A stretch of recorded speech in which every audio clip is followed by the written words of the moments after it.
Laurie Huston's News for the Heart is dedicated to helping you give a voice to your own soul. Our hearts have the power to free us from pain and the struggles that keep us from awakening to our true essence. Join Laurie now as we delve into our heart and soul to find the path that will open us to the possibilities and lead us to the life we love to live. And good afternoon. This is News for the Heart. And it's been a little while, so if you haven't heard our last show, please go back and maybe remind yourself, because this is kind of going to be a continuation from that show. It was supposed to be last month, but I had some family issues and a death in the family, so I needed to be at home and take care of that before I could do this show. So this show is, well, before we get to that, I guess, obviously my co-host today is Tom Campbell, who I adore and have lots of fun with when we do our shows. And I know that everybody who does check out our shows has a lot of interesting comments and stuff that we talk about. And because we ended on a little bit of a controversial topic, we decided that we would explore it a little bit further. And the topic that we looked at was around whether someone could get energy from someone's used clothing. And we talked a little bit about, I guess what it boils down to is that it has everything to do with our consciousness and the energy that the power that we give it, the power that we give our consciousness, or the tools that we use with regards to any type of energy work that we do. So we're going to discuss that and play with this a little bit. I know that it can be very controversial, and it kind of did with some of the messages that we had about, certain crystals or certain rocks having a lot of power. And then we talked to some of the people wanted to know about, A Course in Miracles, and whether that was, actually some of the questions around that was whether it was actually even light, whether it was dark or positive, which is interesting. But I believe that the bottom line is it has more to do with the consciousness that we put into it, the power of the consciousness that we put into it, than the tools. And I mean, I do a lot of energy work, and so I know that it can work, but I also know that certain people, don't let certain tools affect them, or where one person can say, oh, this works really, really well, another person could say, it didn't really work for me. So there's a lot of variables that happen, but bottom line, I believe that it has everything to do with our consciousness and the power we put into it. The tools, as we will discuss, are important. There are a lot of people that can't get from A to B without a certain tool. So let's just share about that. But welcome to the show, Tom. Always love to have you on. And looking forward to the show, because I think it should be a very interesting one. This will be interesting. And the reason it gets controversial is that a lot of people have beliefs, very strong beliefs centered around these ideas. And when you say something that is contrary to that belief, well, then that's very upsetting when somebody says something to you and it's contrary to what you believe to be true. And that's why people get excited about it. Yes. And I no doubt will say things today that will get almost everybody, a little crosswise with me, because as a starter, I can say there really is no energy. Energy is a metaphor. So when we talk about the energy that you have in the clothes, or the energy that's in the crystal, or the energy that's in your home, or in the haunted house, or wherever it is, there really is no energy. Energy is just a metaphor for something that we can sense or feel that changes something that has the ability to have an effect. That's what we call energy. And we call it energy because we don't know what else to call it. And if we just call it information, then that would be so abstract that nobody would really be able to deal with that conceptually. So we call it energy because that helps us deal with it in a way that makes sense to us. Right. You have to have your conversations with terms that you understand and know and kind of have a sense for what they mean. And right now, energy is one that all of us feel like, oh, I know what that is. Sometimes I have energy and sometimes I don't. And sometimes I can feel a difference and sometimes I can't. Sometimes I can make a difference and sometimes I can't. And all that has to do with energy. Well, that energy is just a metaphor. It really has nothing to do with anything but information. And your consciousness is information. It's an information system. Now, it's not just the information, it's also the processing, and we are aware and we can do analysis and we think and we have beliefs, all of the stuff we do with our consciousness. So that's the core thing. Consciousness is the active ingredient and everything else is a tool or a metaphor. So that just stomped on a whole bunch of beliefs all across the spectrum here. Yes. But let's just go on now that I've thrown that bomb under the tent. We can go on and see if I can't make that sound reasonable. Right. Oh, you want me to? Yes, you go. Yes. So now where do we want to start with this? What was some of the issues that we had last time that we want to start with? I mean, okay, so let's even look at my work. And I know we discussed it a little bit, but okay, so I feel energy. And what you're saying is I feel information. And sometimes the information is around blockages or is around fears. So I usually try and identify, what the fear is, where the fear is, why the fear is, and help the person sort of work with their fears. So that's one part of the feeling, but there are times when I can feel negative other energies, and this isn't the show that we're going to really necessarily delve into that, but where I would clear a house or someone's personal energy field, and for some people it works brilliantly, and for others, of course, it doesn't. And it's kind of the same with healing. Sometimes, there's things that we can use that will assist people to heal.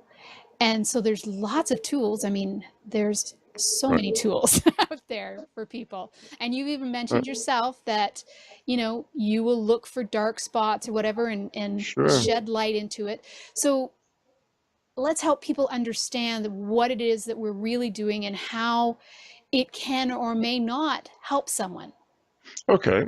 Well, let's just take healing. That's a real good one, because that's, light workers, right? We're going to talk about light workers. We're going to use light and we're going to heal people. Right. And that is a real thing.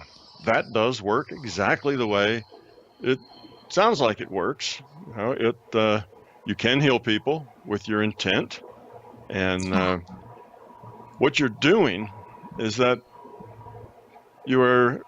first of all, you're getting information. First, you have to do the diagnosis. You want to kind of get an idea what's wrong with a person.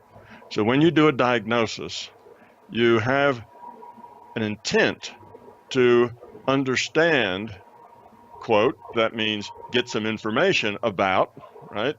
What's wrong with this person, what the problem is. Okay, so that intent goes out. We're consciousness, and we're part of this larger consciousness system. And this larger consciousness system has a lot of information and data, because we're in this virtual reality. So it knows everything we do, think, feel, who we are, our history, who we were last lifetime and the time before that. All of that stuff, us in totality, is all there, because this is a virtual reality. I'm kind of jumping into things to make, but we've talked about these things before, but it's a virtual reality. So here we are, and our bodies are really avatars. They're really digital figures. Our body is just like a Sims character in playing The Sims. See, our consciousness is the real thing. That's who we really are. We're not our bodies. We're our consciousness. Our body is an avatar that we as a consciousness are playing. It's like if you were playing The Sims, you would be the consciousness for your Sims character. Your Sims character would just be a computed image on a screen. But that Sims character of yours won't do anything if you don't make the choice. You have to tell Sim's character, stand up, walk to the left, walk to the right, sit down, do a dance, go over and talk to that person. And as you give it direction, as you make the choices, it will do that. You are its consciousness. Well, we are consciousness. We're not this body. You see, we're not the body. The body's like the Sims character. Our body is just a avatar, a digital avatar. We get a data stream from consciousness, and we interpret that data as this reality, just like you get a data stream to your computer when you're playing The Sims, and that interprets the Sims reality. Works the same way. So now, if you have the idea that this reality is really information, you can see we want to find an illness in a Sims character. Okay, so that's kind of what we're doing. We as consciousness are going to look at an avatar to find the illness. Now, why would avatars have illness, right? They have illness because they exist according to a rule set. All virtual realities have rule sets. There's certain things your Sim character can do and certain things they can't. Okay, now The Sims was programmed. So it's not nearly to the detail as our reality. Our reality evolved. And there's any number of universities that evolve, little virtual realities. You start with initial conditions, with a rule set of how things can interact, and then you just punch the run button and things start interacting. And that interaction then evolves. So for us, that initial set of conditions was a very small ball of plasma under high temperature and high pressure, and when the run button was hit, it expanded. There we got our universe, right? Sounds like Big Bang Theory, right? We got our universe, we got our suns and stars, and then planets, and then life on planets, and here we are. So all of that evolved in a simulation. So our avatars are highly structured based on the evolution that started, when this universe started, with the Big Bang and the suns and the earth and the chemicals, and then the inorganic chemicals, the organic chemicals, cells, and then the cells evolved to, go from jellyfish to human beings eventually. And here we are.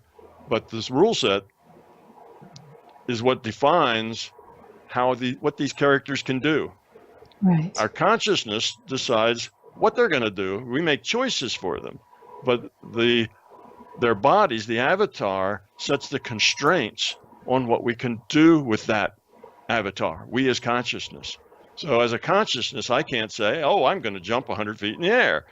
Well, I may think that, and my consciousness may say that, but my avatar can't do that because it hasn't evolved to have those kinds of, attributes. I'm too heavy, too weak, it just doesn't, I'm not going to do that. I can't jump 100 feet in the air because the rule set doesn't allow it.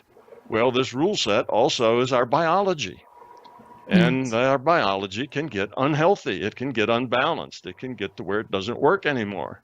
Okay, the rule set is it's rules. It's very much deterministic in some ways, but it's got a lot of randomness in it as well. So that's how people get sick. Well, if this is a computer program, then everything about that sickness is known. I mean, everything about your Sims character, the computer knows, because the computer has to send the data that defines that Sims character. So that's the way this is. So now here you are, want to get some information about why this person is sick. And that intent that goes out as consciousness, when you think a thought, that goes out into the consciousness system. So you say, why is this person? You intend it. You don't have to say it, but in your mind, what's going on here? What's the problem? And then you wait for something to come back, and it comes back. Now, it can come back in any form that you specify. So if it comes back to you as a feeling, oh, that's a bad feeling. That's a good feeling. That's a happy feeling. Oh, that's a scary feeling. Well, now we call that energy. Oh, we got bad vibes from that. Oh, I looked at that, in there where that problem was, have problem in your stomach, and I got down to the stomach and I felt, oh, it doesn't feel good down there. So that's the information back in terms of feeling. If you wanted to, you could say, give me a picture of a human body and show me what's wrong. I want to see it, just like if I cut it open, what the problem was. And if you were really good at physiology and medicine, you could do that. Or you could get a graph that say, well, I have health on this axis and time on that axis. Let's see how their health will change as a function of time. I can diagnose, is this going to get worse or better? You see, all that information is available, but most people don't know that all that information is available. So they come up with little tool sets that work for them. It feels good. It doesn't feel good. It's bad energy. It's dark. When I look there, it's dark. And I look at these other places, in the body, and it's light. Oh, the dark stuff is the bad stuff, the unhealthy stuff, and the light stuff is healthy. So we make up these tools, these metaphors. Dark is bad, light is good. You see, we could make up an opposite metaphor. We could say light is the bad stuff. All that white stuff is awful, and that black stuff is really wonderful, and it would work just as well. It's our tool, our metaphor. So it doesn't matter. You see, it's not that white is good and black is bad. That's just a metaphor we use. Right. It's the metaphor that most people go to rather than the opposite, because our culture's full of that. The cowboys with black hats are the bad guys and the white hats are the good guys, and so on. So we have that in our culture. So that's why we do that. And that tool helps us focus our intent on the information we want. Helps us focus our intent on what we want to do. So, okay, I do a diagnosis, and I'm really asking the larger conscious system for data, for information. What's wrong? I can get it in pictures.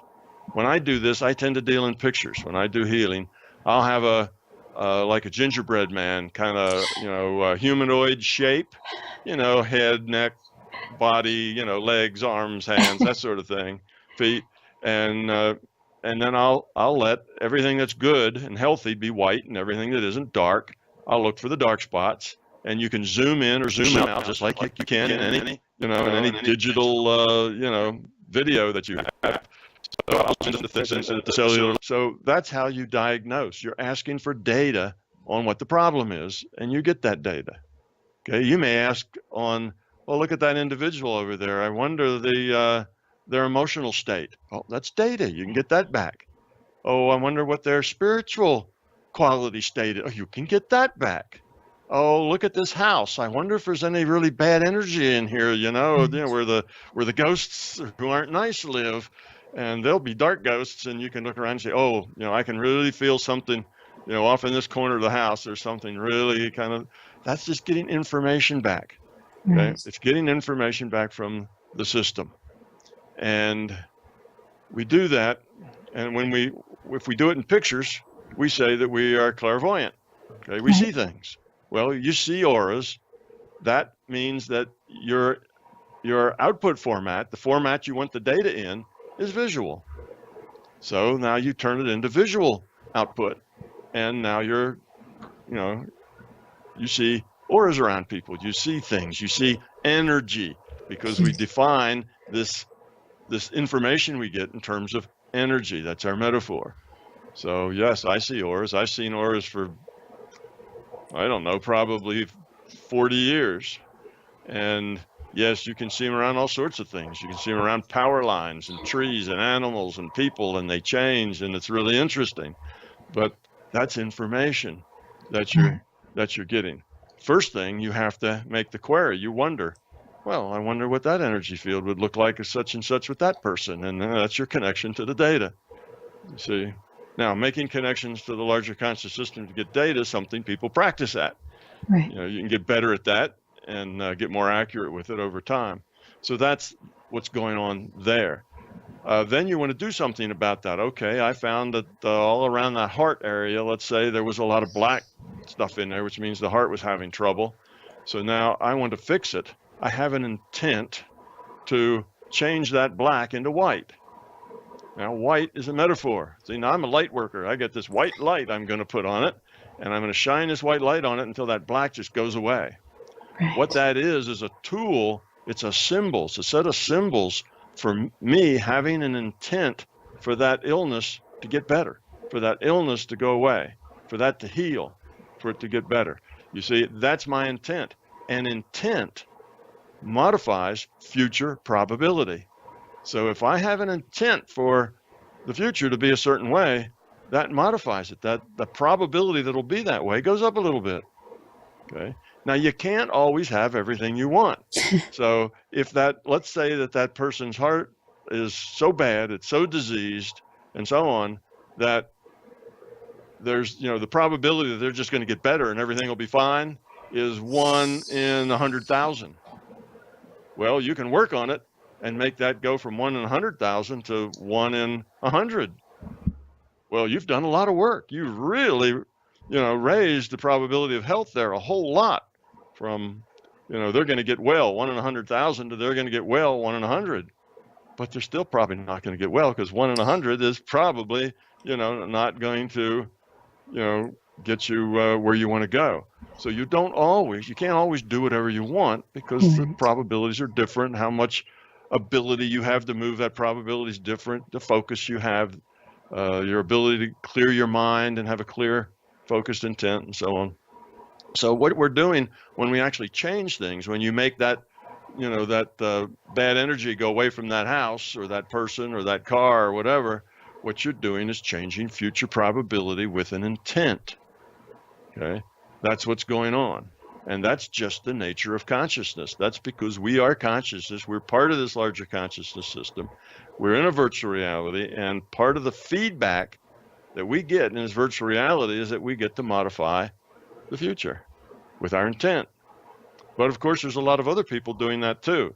So if I'm trying to use my intent to make things go left and you're trying to use your intent to make that same thing go right, well, there may be hundreds of people pushing and pulling on things all over, and it just goes however it goes, a kind of a vector sum of all of those forces that are pushing on it. Well, some people can push harder than others, and some people push more consistently than others, and it all works out. So that's the nature of our reality. So it is information, and we can get this information in terms of feeling, or in terms of energy. My white light is a beam of white light that I send there. Okay, and that beam of white light is my metaphor to how I get rid of the black. And that's because we humans have this idea, because we live in this virtual reality. We think we are our avatars. That's a problem. We identify with our avatar. So we believe that if you don't do something, you can't change anything. So if I just say, black spot, go away, I just don't, we just don't believe that'll work. But if I say, black spot, I'm going to shine this light on you until I burn you out of existence. Okay, now I'm doing something, therefore I can make a change. You see? Nice. So that gives me focus and an intent to do something where I can really focus on doing it. Whereas if I just say, black spot, go away, we don't want this person to be sick, that doesn't give us any focused intent, intensity on getting the job done, because our belief system is, that's impossible. That can't work. You can't just wish it away. You can't throw a penny in a wishing well and make a wish and it comes true. Everybody knows that just doesn't work that way. So just wishing that the black spot would go away isn't going to work. We have to do something, because that's our belief.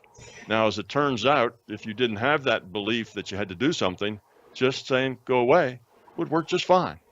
If you could do that with sufficient intent and intensity to move the probability, you see. So we all have tools, and different tools work better for different people, because the tool has to be a symbol or a metaphor that means something to you. See? So it means something to me that I shine this bright white, like laser light on it, and it burns it up, because I know about lasers. I know how they burn things up, you see? So that's a good tool for me. Somebody else who wasn't into lasers and burning things up like I am might take a little fairy wand and sprinkle fairy dust on it, and the fairy dust would come down and hit it, and the black stuff would just disappear and go away. And that fairy wand would be a good tool for them, you see, where the laser, and the white light just doesn't feel right to them. They just can't get into the power and the burning and that sort of thing, doesn't compute.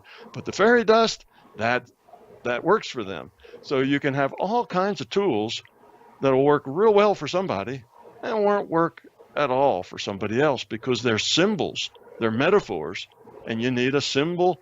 You need symbols and metaphors that mean something to you, that you relate to down at the being level in a fundamental way. You relate to that metaphor. When you go clear a house, you have certain metaphors that you use. ways that you dispel it, things that you do. And those things you've developed because that's what means something to you. That's how you focus your intent on getting that done. Right. Okay. So that's really what's going on as far as what it is, how we get information, and then the how we affect things, with our intent. So we really have a lot of power as consciousness, but most of us don't develop it very well because most of our minds are scattered, and we can't focus very well, and we can't focus very intently, and we tend to focus at the intellectual level. We think about it.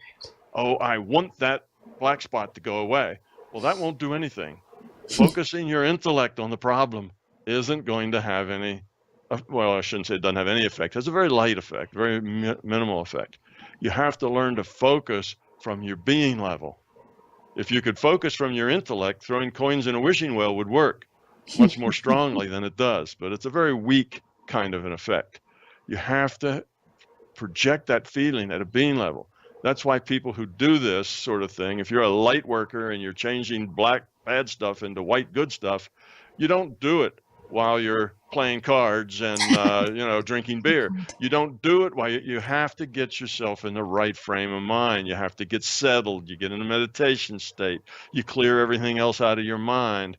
You let the intellect go away, and you get right down at your being level, and that's how you have to connect. It's that being level intent that makes things happen. So that's that's kind of what's going on. So we started there with, somebody gets used clothes, do they have icky energy on it from some icky person that might have worn those clothes? And if I put that on, am I going to get that icky energy all over me? You see? Well, if you have an intent that something about those clothes could harm you, you see, if you think, well, I don't know about those clothes, they came from someplace where all the people are icky, and I don't know about that. If you have that fear, that issue, then that's an intent. That intent is you're putting out that vibe, if you like. We go into New Age talk, we're putting out that energy, we go into the metaphor of that kind of intent, and you're actually putting energy into making that true. See?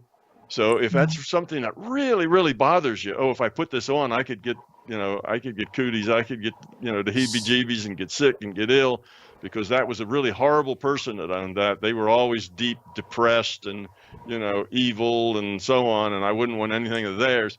And if it's something that you feel strongly about, well, then you'll put a lot more energy into it being true. And sure enough, you put on that jacket of that evil guy, and pretty soon you get a headache and you feel bad and you're grumpy and you spat at people, you see, and that kind of thing, because you're creating that with your own intent.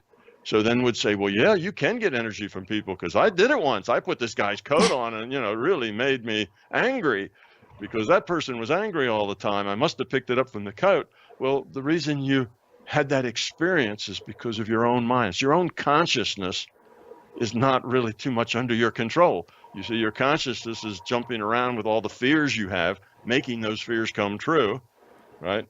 And particularly people who think negatively most of the time. These are the people who complain a lot, who can tell you for hours and hours what's wrong with their life and how everybody doesn't treat them well and so on. Well, sure enough, they have a lot of issues. People don't treat them well. All that stuff seems to actually happen. They're the ones whose dog goes out to play and gets run over by a truck. Things always happen to me. It's that sort of thing. Well, they create that because that's where their intent is. That's where their mental energy is. So that's the way their reality is. And you also know people who are very positive all the time. Doesn't matter. Whatever happens to them, even the bad stuff that happens to them, they find that silver lining in it, and they just learn their lesson and go on. And, good things almost always happen to those people. They don't have these issues that come up all the time. People aren't always breaking into their apartment and stealing things. It just doesn't happen to them. So it's a mindset. And that same mindset can let you do all sorts of things. You can get data on how somebody else is feeling, somebody else's emotional state, somebody else's spiritual state. what they're thinking. You can actually get the words, you can communicate to them directly from mind to mind. Telepathic communication is an easy thing to do. We do it all the time. We just mostly don't do it on purpose, but we do that thing all the time, and you can get much better at doing that. So its mind is really a very powerful thing. You are your consciousness. You are not your body. Your body is a digital creation in a computer that sets the constraints on what you can do with that body, with your mind. So the body's important. If somebody, if you get in a car wreck and you get whiplash, well, now your consciousness has a constraint it didn't have before. Now you can't turn your head from side to side without a lot of pain. So that's just the way it is. And if you broke your leg, well, now your consciousness can't have its avatar get up and run because its leg is broken. So you see, the body's important in that it sets the constraints on the consciousness. So that's kind of a general idea about this. Energy is really information. We are not our bodies, but we can change those bodies because we can change the probability of what happens. They're just computed bodies. Right. See? They're just bodies that the computer is computing, sending us in a data stream. So if our intent is that they get healthier, well, the computer can compute it healthier if it wants to. We change that probability, you see, of how that body will be. So its consciousness is the active ingredient. It's not the energy doesn't do it. The energy is not like the energy does anything. There is no energy. It's just virtual energy. Virtual energy means it's computed. It's an effect. Anything that has an effect we call energy. So it's not bad vibes or bad energy, whatever. We're just trading information around. And if we take that shirt and we know that some evil guy had that shirt and he was depressed and committed suicide, and we don't have any thoughts about how that's a horrible thing, and we say, yeah, well, hey, it's a good jacket. Man, it's my lucky day. I get this really nice jacket. That guy can't use it now. And you put it on and it never bothers you. And it doesn't make you angry. It doesn't upset you. You see, your life is great because you have this nice new jacket and it makes no difference to you who owned it before. So that doesn't bother you. So for that person, they say, what, energy in the clothes? Nonsense. Yeah, I got this guy's thing, and he was awful, but it didn't make any difference to me. The jacket was fine. Smelled a little, so I aired it out, but other than that, it was fine. Whereas somebody who worries about it can have problems with it. And those problems are not their imagination. It's not that they just imagine their problems. This is not what I'm saying. They create the problems. It's not an imaginary thing. It's a real thing. They create the problems, and then they have to deal with those problems. And depending on how frightened they are of the possibilities of bad juju being on those clothes, that will be the extent to which they will have problems. So if they're just a little bit worried about it, then they'll just have a little problem, maybe an itch. If they're really, really worried about it, then they could have big problems from it. So somebody said that, the only thing we have to fear is fear itself. And a lot of times that is the case. It's our own fear that creates the problems that then we have to deal with. And if we can get rid of that fear, well, our problems just go away. We stop creating them for ourselves. And yes, we're in a multiplayer game, so everything isn't us creating it. We have to interact with other people. But that just gives us opportunities to make good choices. And that's why we're here.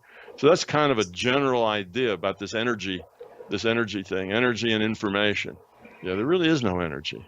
What's the energy in The Sims? Okay, a Sims character picks up a rock and throws it, and it hits a window and breaks the window. Is that energy? That Sims character has a certain amount of kinetic energy in that rock that hits the glass and breaks it? No, it's not energy. It's virtual energy. It's just energy that's computed. It's data that looks like energy. And that's what we have, the same sort of thing. And yes, if you stand on a railroad track and a train runs over you, it will smash you flat. Okay, this is a virtual reality, but those are consequences of the rule set. We've got a rule set. So, people say, well, if it's just a virtual world, then go stand on a railroad track. Well, they're missing the point. Right. This virtual world has a rule set, and there are consequences to everything you do. That's why you're here, to deal with those consequences and make choices. And if your choice is to stand on a railroad track, then you get the consequences of that choice. because the rule set says that when something big and heavy going fast hits you, it's going to hurt. It's going to smush you if it's a train. And according to the rule set, that happens, and then that just makes constraints on the conscious that it can't play that character anymore. That character's now gone. It's going to have to find another character to play. So that's the nature of the reality we live in. So hopefully that was understandable to some of your readers. But all right, I'll toss it back to you. Okay, so I agree that was brilliantly said. Now, what I get while you're talking about that is that there's going to be a lot of people that say, okay, so in certain circumstances, are there things, because this whole creation thing, are there things that we choose to work through in this life where maybe the point is not to heal a physical thing, but to accept it and not have fear around it? Like, are there things that, well, one, just happen, which we know there are, but I mean, are there certain things that we may choose to help us work through something? Because we all know of people that have done a lot of work, and they did all this work and they did all this stuff, and they, were pioneers in certain healing modalities, and then they still got sick and they still passed. And I wonder sometimes, is it the consciousness of these people, but is there some times where, I don't know if it's fate or destiny, or if it's just part of our consciousness choosing certain experiences, but knowing that the choices that we need to make are that it's not about the fear, it's the acceptance of certain things. Yes, that's true. There's a lot of things that way. Matter of fact, most things are probably that way. Right. Most of our illnesses, most of our problems, most of our issues, most of our struggling, most of our pain is self-created, but it's also there for a reason. It's there, to help teach us. If what you're doing, seems to not work, then you need to change, what you're doing. You need to do it differently. You need to be differently if what you are being doesn't work. So part of it is we're in a schoolhouse to grow up, to learn, to make good choices. And stuff happens to us because of the rule set. Stuff just happens. And because of other people, other people will do things to you, things will happen. You have to deal with them. And the way you deal with them will either give you more fear and more ego and more beliefs, or it'll give you less. And if it gives you less, then you are evolving. You're growing up. If it gives you more, you're going backwards. So that's true all the time. And many times when I've healed people, and I've learned through experience that some people aren't supposed to be healed. Some people need that illness. It's part of their growth and part of their growing up and learning to deal with things they have to deal with. And maybe they are very good at slipping away from things they ought to deal with. Instead of dealing with them, they find some way to slip around them. And they're not learning much because all this stuff they have to deal with, all these lessons they have in life, they are getting around them and refusing to deal with them. Well, you can't refuse to deal with an illness, you see. That's one where the system's got you. So if that's where you are, because now you've got this thing you have to deal with and you can't slip around it, then that's a good thing. And it doesn't matter whether that illness kills you or not. That's not the problem. The problem is learning something from it, you see. If that illness kills you in the process, but you learn something from it, well, you're ahead in the game. Next time you pick another avatar, you will be that much more evolved because you learned some things there from that illness. If you didn't learn anything from it and it kills you, oh, well, you get to try again next time, you see. So death isn't a big deal.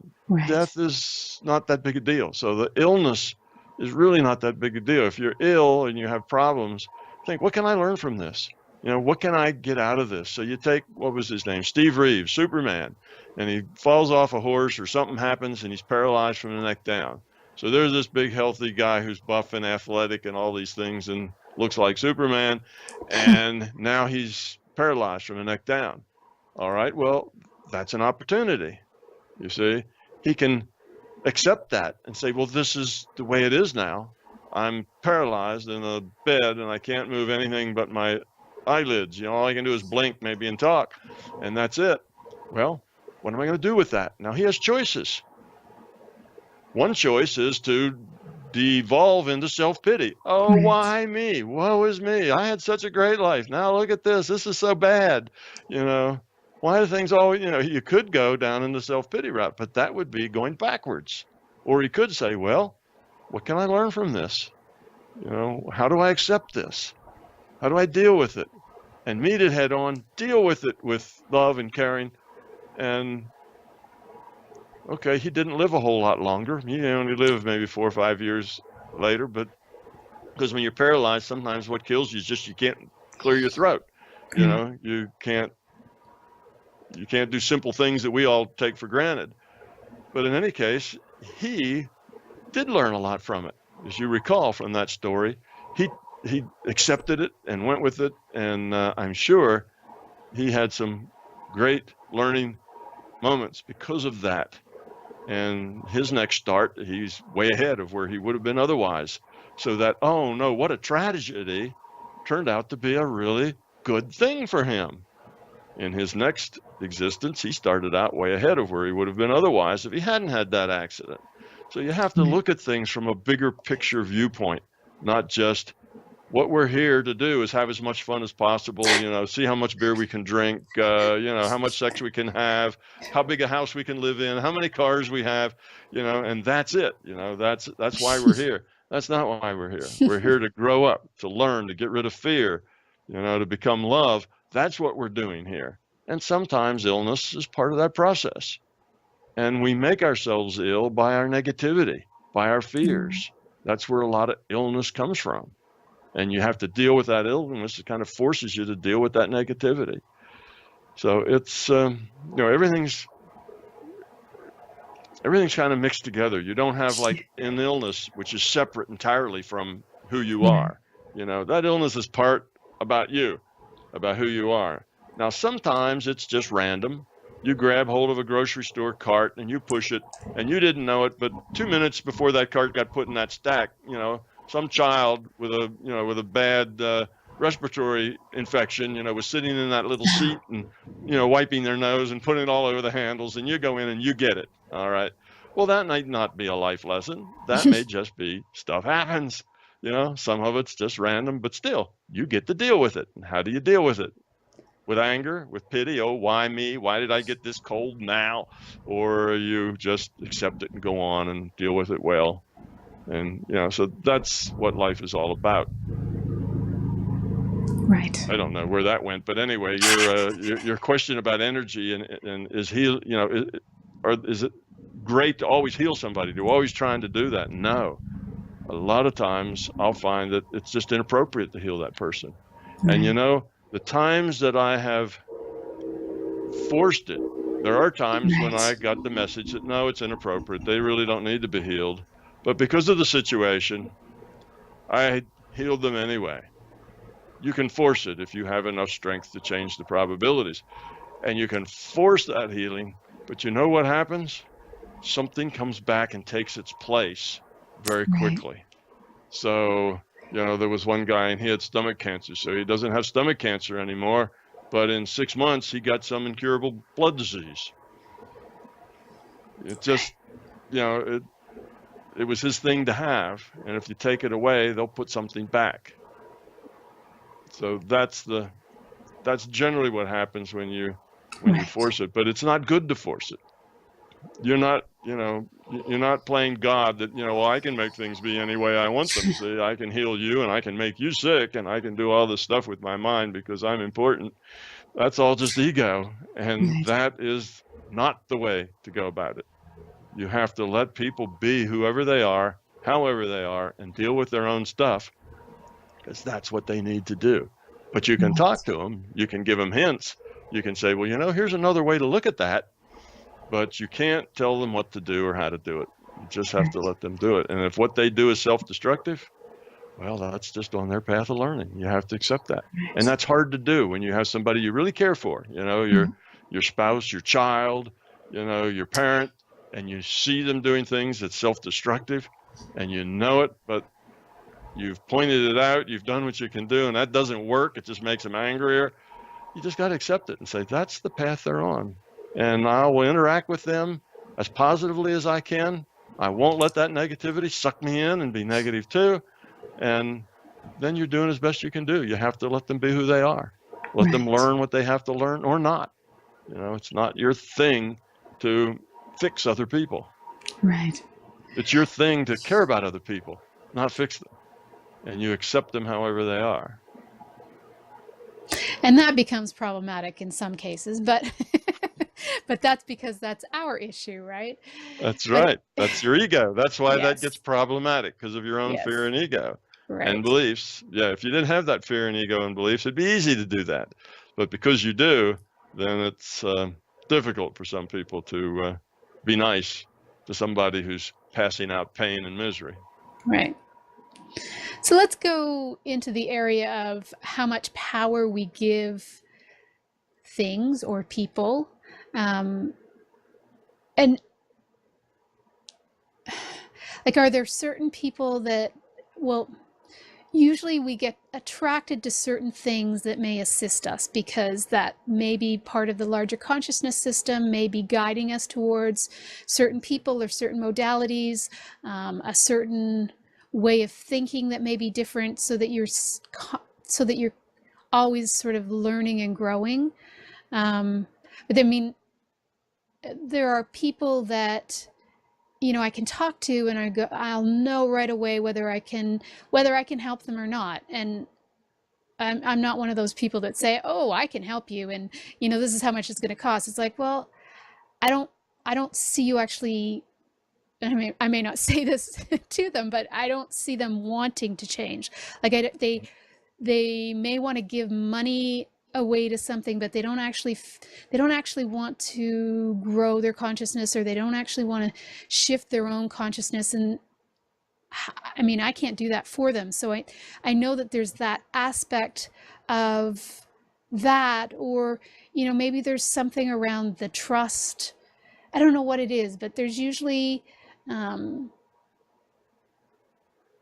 like, if you don't trust a person that may have the perfect modality for you, it's not likely going to work. But so there's a whole bunch of variables that kind of come into play when you're working with somebody or when you're dealing with somebody. And then there's all the different types of tools out there, whether you resonate in a certain place, or whether it's, you know, you've done a lot of research in a certain area. So this is kind of like, there's a lot of people, you know, that are into the more sciencey stuff. So they want to know all the science background to all of the things that you kind of do. And then there's other people that just sort of trust, but then you can sort of feel underlying that they don't trust. So there's a whole bunch of different things that kind of come into play when we're looking at our fears, or when we're looking at working with someone, whether we're helping them or just helping them help themselves. Sure. So you're helping somebody do anything. It's not something you can impose on somebody else. Right. All you can do is change the probability sum and give them an opportunity to do something differently. Right. You can't force them to do something differently, or think or see anything differently. You can't force anybody really to do anything. Yeah. All you can do is hold out an opportunity. And if you hold out that opportunity and they don't reach out and take it, well, it's just not going to work. You know, and everybody is able to gather information from the system. Everybody is able to change things with their intent. So if you go to somebody's house and they say, oh, my house just feels awful. Every time I go in this room, I feel sad. I could just feel this dun, dun, dun kind of vibe in there that doesn't feel good. Can you help me with that? Well, if they really would like that to go away, and they really, you know, and they got you because you're an expert and you do that, and they're really positive about the outcome, it'll probably be a positive outcome. But if they are not, if maybe that room like that is something that's of value to them, you know, it's something for them to complain about. It's something for them to focus their fears on. Instead of focusing on other things that are harder for them to deal with, they can start focusing on this room that has nothing to do with them, you see. And Yes. yeah, I'm not having all this problem because it's me. It's this damn room in my house is why I'm having all these problems. You see, that room may be valuable to them, and they don't actually really want you to get rid of it. They just want to look like they're trying to get rid of it, because that would be the rational thing that you should look like you're doing, but they don't really want to because it fits nicely into their life. It's something to talk about when the neighbors come over and whatever. Then it won't work, you see. Right. It's not going to work, because even if you relieve that symptom, you see, when you see that dark energy in that house, you're seeing not something. Most of the time, there's all sorts. Almost anything can happen, but most of the time, what you're seeing is a collection of thought energy, metaphor, okay, that's been accumulated or put there. You see, but it's still just information. Right. It's just information about that room, that spot, that house, that whatever. The information's there. You see, it's not really there's this big blobby monster, that it's going to do something horrible there, but there's information there. Now, that information is connected to the people who are there, who interact with it, the fear that they have when they interact with it, the fear they might have that it's going to grow and get worse or whatever else. All of that stuff's part of it. And you come into it and you see their fear. Some of that darkness up there in that house is their own fear that you're looking at. See, that's them. That's their fear. So if you can't lead them to let that fear go, then that darkness is still going to be there after you leave, or it's going to come back right after you leave. It'll just come back, you see, because an awful lot of that darkness is their own fear. And if it was something else that's in the historical database, something, let's say something dramatic that happened there, you see, that's where, the mass murderer collected all the little children and, went up there and killed them all, you see, in that room. Well, now we have this historical knowledge of that. You have hundreds of thousands of people who know that happened at that place. Right. You have that as a chunk of information, you see. And the people living in the house, they've heard that story and they know that, and all the neighbors do, and all their friends do. So all of that mental energy, you see, all of that awareness is making that thing stay up there. Yeah. So you can go in and deal with that. But see, that thing really isn't a thing. It's an accumulation of a lot of consciousness feeding that thing and putting it there and making it be there. And you can get rid of it in the sense that, okay, all the neighbors and all the people that read the stories, but that was a long time ago, so that's kind of weak. Now it's mostly the fear of the people who were there and in the house and so on, who heard the stories, even though it was 2 decades ago. It's mostly their stuff now that's there. Right. You see? So that's the way that works. Now, if people come into that house and say, and they have the attitude that nonsense, that's just all nonsense. It's not like that at all. Well, they may feel a little whatever in that room too for a while, but eventually that attitude will change it. We'll make it go away because they stop feeding it. And if you stop feeding it, it will dissipate. So the stuff that hangs around is stuff that's being fed from somebody, typically the people nearby. Right. And or the history, or whatever, it feeds it. So if you take the food away, it'll shrink and shrink and shrink and eventually go away. So people who just don't feed it because it doesn't make them frightened, they don't pay any attention to it, even if they do feel it, they just, okay, it's not going to hurt me, whatever it is just there, and it can be there and I can be here, it's like, the animals that live in the woods, we don't worry about them either. They just live in the woods and we don't get excited about that. So it's the same thing. And eventually it'll just get less and less and less. It'll go away on its own. Or they can bring you in and then you can do whatever you do, which will clear it immediately out of people's minds, out of the people around who are adding to it. You will kind of clear that out of their mind, and you'll say, all right, just take all this away. But if nothing changes, they'll just put it all right back. Right. It'll just go back there. So you have to work with people. It's not like you are an isolated, you're not the only person in this game that's doing stuff. It's not like you're the only one that's taking black energy away. There are other people piling black energy up there at the same time. Right. And, you know, and you can, if they're piling it up faster than you can take it away, well, then, you know, that's not going to work. So, yeah, it's you and everybody else on this planet you interact with. It's the sum total of all of that stuff is really what we have to deal with. You know, it's not just, and even an illness, somebody may get ill, and I just was telling you, well, that's maybe something they need to experience. Right. But it might not even be them. It may be something their kids need to experience. It may be something, you know, their neighbors need to experience them getting ill. You know, it may be somebody else even. Might not even be their issue, but they're just the perfect choice to create a learning opportunity for somebody else. You see? So it's hard to say. We are not, you know, we don't live on an island by ourselves. We're interactive with everything. And when, you know, that person who's ill dies, it's not just a lesson for their children, you know, and their mate. Oh, everybody who knew them gets some connection there. They, you know, there's some meaning in that. There's something, you know, everything we do affects everybody around us that we interact with. So we're a piece of this living thing that's going on, and it's constantly changing. So yes, there's lots of things that will work one day and don't work the next because there's so many variables involved. And you talk about somebody had a, you know, if you have a crystal, something, you know, big crystals, and wow, that's powerful. You know, every time I, you know, get up and love my crystal, you know, good things happen, or I can feel the heat coming out of it when I touch it. Yes, all that stuff's real. And it's not that those aren't real things. It's not that those people are just have a wild imagination. It's those people are getting that data. And part of that data can be created from your own imagination.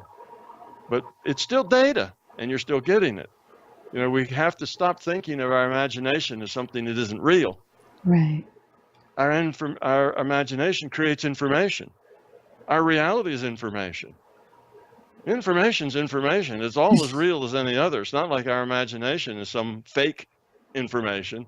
It's not. It's as real as any information, and it can be a very powerful thing.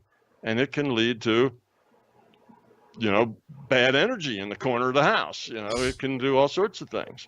Imagination, and it's not that it's just, oh, that's just imagined energy. No, now you have an information source, and it affects things, and it'll affect other people and whatever.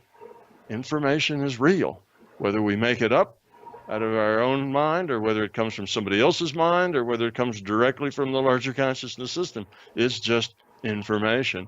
It all mixes together, and then we interpret that result. You see, and we don't know. There's no, the stuff that comes out of the stuff that we create doesn't come with a little red tag that said, oh, this is what you created. Oh, this is what the larger conscious system sent you. And this is what the guy across the street is sending to you. It doesn't have tags on it. It all just comes in together. It's all just as real as any other piece of information. And you get to deal with the whole mashup of all of that. And that's where we are. And that's why things don't seem to be repeatable sometimes. Experiments don't always happen the same way. That's why some things work. And when you talk to people and you say, well, I can just tell that person is just not going to work out too well. What you're picking up on clues as to how their mind works. So you're dealing with them as consciousness and the choices they're going to make. And let's say you talk with them first for a half an hour and you find out that in what they say to you is that they blame everything that's wrong with them on somebody else. Everything that's wrong with them, they can tell you who it is that's doing that to them, you see. And in their own minds, they are just poor little innocent victims of everything else. Well, that's probably not somebody that you're going to be able to help unless you can get them to see that differently. Right. Because they're in a rut and they're going to, you know, that's going to be their life. And you can explain to them every day from the intellect that that's not healthy and that's not good and it won't make a bit of difference. You have to get them to change the way they see the world and take responsibility for their own life. Then they can change it. Before that, no changes are going to happen. So when you talk to people like that, you just kind of know I'm not really going to do them any good because you're not going to fix them. You have to help them fix themselves. And if they're not ready to fix themselves, there's nothing you can do about it. Yeah. Yeah, people get very attached to their stories. So They when, do. and and usually the cue is, so how long has this been happening? When they say, "Oh, all my life," I go, "Yeah, okay." Probably I'm gonna gonna, continue I don't happening think a I little can help. longer. Yeah. Or when they say, or I say, so how many people have you gone to? And you know that they're going to get off the phone and go talk to someone else. It's like, yeah, I don't think, they're just looking for the right person to tell them the right thing, and so that they can continue with feeling, miserable or whatever Yeah. it is. But yeah. Well, they're Yeah. probably looking for somebody to tell them it's not their fault. Oh, yeah. Okay. Just Right. looking for somebody to Yeah. agree with them that all of their problems, are blamed on somebody else and they're really not to blame. Yeah. Is probably what they're looking for. Yes. Yes. That And ghost in the, things like that, there's just yeah. not much you can do. You could make them feel better in the short term. You Yeah. could tell them, oh, yes, you're perfect. It's not your fault. And they'd go, oh, I feel so much better. Thank you so Yeah. much. And they probably want to come back and pay you more because that makes them feel better, but it's not going to help them at all. Yeah. If, a month later, that feels better just goes away and they're right back where they were because nothing's really changed, if anything significant. But people can manifest all kinds of things. I know people that have physical things going on. They have their hair twitches. They have, itches on their arms. They can't sleep. They get hives and welts. They do all sorts of things, and they keep looking for an outside cause, and doctors can't find any outside cause and whatever. But mostly that cause is an inside cause, not an outside cause. And just because it's a physical thing that happens, like a welt on your skin, doesn't mean that it isn't a mental cause, because the mind drives what happens in the physical world. It's that intent that modifies future probability. It's that intent that does things. So you can cause physical things to happen. Right. Symptoms, illnesses, all sorts of things. All sorts of things. Yeah. Attitudes, all sorts of things. You can create those, and mostly you create them out of fear, ego, and belief. That's why those are the three things I keep harping on about. It's what you have to get rid of, because that's what creates all that nonsense that makes you miserable and makes you unhappy and makes your life difficult. The challenge you is all that stuff you get out of your fear, ego, and belief is the source of most of that stuff. And if you can just deal with that, then the rest of it goes away. I read a book just a few weeks ago. It was sent to me by a guy who said he recommended the book. He said, this is a great book. He had frozen shoulder, which is you can't move the shoulder joint without a lot of pain. He had frozen shoulder, and he'd had it for decades. And he had been to doctors. He's a fairly wealthy guy, so he'd been to doctor after doctor. He'd been to healers. He'd been to magicians. He'd been to all kinds of people, and nobody could fix his frozen shoulder until he got this book. And this book said, your frozen shoulder's all in your mind. Get over it. You just need to, realize that you're creating that problem with yourself. And he gave him some steps to go through and things to do. And he said within a month, his frozen shoulder disappeared. Wow. So, and back pain. And there's a lot of things like that seem like, well, that's got to be a physical problem. Right. But there's a whole lot of them that just aren't physical problems. Right. They are problems we create. We create them out of our stress. Right. We create them out of our neediness. We create them out of things not being the way we want them. All that stress and anger and stuff that we have there tends to modify us. Mind leads, body follows. It's the consciousness is the real thing going on. That's the real thing. That body adapts to what that consciousness is doing, and it'll create illnesses or get rid of illnesses. Yes. So I guess bottom line, we're not saying that it doesn't work. It's just, one, look at our fears and our beliefs and our intention, and come to some sort of way of accepting. And I don't know, I mean, a lot of times if we look for the bigger picture, even though we can't really necessarily identify it in this physical reality, but if we can think that everything has a reason and a purpose, that may also help us to sort of shift our our views or our negative, Right. and in always looking outside ourselves, because when we become that victim, we really get caught. Yes, that's the worst place to be. Everything that happens to you, everything you're dealing with, you should look at it as, what can I learn from this? What's my lesson in here? What can I learn? How can I be different? Not how can I act different. It's not about acting. It's about how can I be different? What's the message? What's the learning thing here? And the answer may be, well, you have to learn to stop controlling, to stop needing things to be the way you want them. You need to not have people be the way you want them, and you need to just accept things and yourself and deal with it like that, rather than fussing over it's not what you want. Those are the kind of lessons that most people will get if they say, well, what can I learn from this? How can I be different? How can I be better? So that this sort of thing just doesn't bother me. Why does it bother me? Right. Why can't I just say, okay, let's go on? Why can't I deal with it well? Those are the questions. And if you can ask those questions, then you've got a chance of changing who you are, which then eventually you don't have a lot of challenges or pain or upset or anxiety or anything else. Life is just fun, and it stays fun all the time.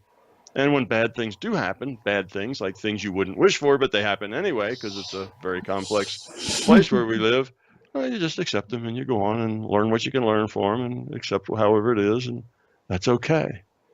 So it's kind of a way of looking at things. It's just change your perspective. You don't have to change your life. All you have to change is your perspective, and your life will get a whole lot better. Right. Well, as always, Tom. Yeah, it is really real. Yes. And I don't want people to think. See, Right. when I tell people, oh, it's just your imagination or something, they think you're telling me that I didn't really see these things and that they aren't real. And I know they're real. I'm not telling people that. The data in your imagination is as real as any other data. They are real. That thing in the room that you cleared, that's real. People sense it. People feel it. It has energy. It causes things. Well, it has energy because we interact with it. We give it that energy. That's why it has that energy. It's us, not it. Right. So it's not that these things aren't real. Yes, if you've got a crystal that heals, that's real. But all that crystal's doing is being a focus, help you focus your intent. And if it makes you feel better, that's because whenever you hug your crystal, you just feel good. It just makes you feel better. Well, hugging a teddy bear might do the same thing. It just makes you feel better. Well, tools are good. Use them, but don't make them sacred. Don't make them special, and realize that it's not really the tool that's doing it. It's you that's doing it. And that's not saying that it's not real or not a good thing. It's just the opposite. It's a great thing. Look at all the power you've got. You're doing it. You're healing.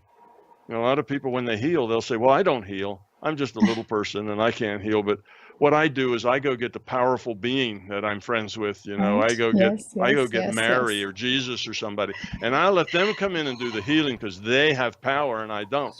Okay. And that's their tool. Right. They get somebody else to do it because they don't feel like they could do it. That would be, I don't know. They just can't go there to do it themselves. That would be too much self-importance or something. So they get somebody else to do it. Well, that's just a tool. Yes, they're doing the healing, but that lets them focus their intent on doing that healing without their issues of not being important or not being all that worthy or not being all that capable getting in the way of them. So that's a tool that lets you get around that insecurity, you see. So it's a funny thing because a lot of times if you think about it, you say, well, you're not good enough or strong enough or powerful enough to heal that person, but all these very high-powered, Mary and Jesus and all these people come at your beck and call and do whatever you tell them to do. You must be very powerful person if you say, okay, Jake, go heal that person, and some, 15th degree purple belt, wizard comes up and heals the person, and you figure, well, he's your minion. He heals anybody you ask him to heal. So it's a funny thing, but it's a mind game that people play. Right. So they put themselves in a position of being the master of the healer that tells the healer what to heal, but they're too weak to do anything really themselves. Well, it's that whole thing about not wanting their ego to be stroked or whatever. Yeah. It's just a game. And they'll have to deal with something else. But it's all good. Tools are good. Yes. Use them. It's not like, oh, well, tools are fake. They're not fake. Tools are strategies that we use to use our consciousness in a productive way. And often we can't do it without the tools because we have all these beliefs by being in this reality that we are about the way things work. Like we can't do anything. We can't affect something if we don't do something. That's just a belief. Right. So we have to do something. Do something. You have to do something to get that black stuff out of that house. You got to do something. And that's just a belief. Like you have to have a piece of hair from somebody before I can, do this, or I have to have a photograph, or I have to put my hands on them. I need to touch the person. I can't heal them if I don't touch them. And, energy flows out of my hand and into them. Well, all of that is metaphors that help. It's a tool and metaphors. Right. But if that's your tool, then use it. That's your tool. Yes. If it works, great. Well, did I run us over? Maybe just a little bit. Definitely. Always, right? It wouldn't be right if I didn't run us over a little bit. It wouldn't. Yeah. Well, that's what we love about you, Tom. We don't have to say much. You carry the show. It's wonderful. So for those who may not have heard of Tom, please go to his website, My Big Toe, get his books, go into his forum, go to his YouTube station where there are literally hundreds, and probably thousands of hours of videos that you can peruse and get to know Tom's work. And we love you, Tom. So thank you as always. And I don't know what next month will be, but we may get some more to this. But I think this was a very complete show where we discussed it without, hopefully. Yeah, well, I've probably stepped on a whole lot of beliefs in saying that, no, it's not that crystal. It's not that magic wand, with the fairy dust. It's not that light beam. It's not your, it's not your friend Jesus who does the healing for you. It's not really any of those things. Those are just tools. And people say, no, that's what does it. You're wrong. It's the tool. I know it. But, that's fine. I wouldn't want anybody to not use their tool that works for them just because of anything they heard me say. Right. You've got tools and they work. Well, keep using them and keep working them. That's what's important. What I'm telling you is not important to what you're doing if you're working at something that works. What's working for you and doing it your own way is good. And you may be able to make that way more efficient or easier or quicker if you think about it some, or try a different way, or maybe you're trying to use somebody else's tool, someone you learned in a training course or something, and it just doesn't seem to work. Well, it's not that the tool is bogus. It's just not your metaphor. Right. It's not your set of symbols. It's not working for you. Well, modify it. Right. Change it around. Twist it. Put your own spin on it, and it'll work better. Right. Exactly. All right. So. Great show, Tom. All right, Laurie. We had a good time as usual. We did. Thank you very much. Oh, you're welcome. You've been listening to News for the Heart, and we've been getting to the heart of what matters. Check Tom out, and we'll be back next month. Have a question for Laurie and want to be on the next News from the Heart show? Drop us a line via instant feedback at bmajor.org. News from the Heart is brought to you by Intuitive Soul and is produced by Major Radio for Clear Channel's iHeartRadio and bmajor.org.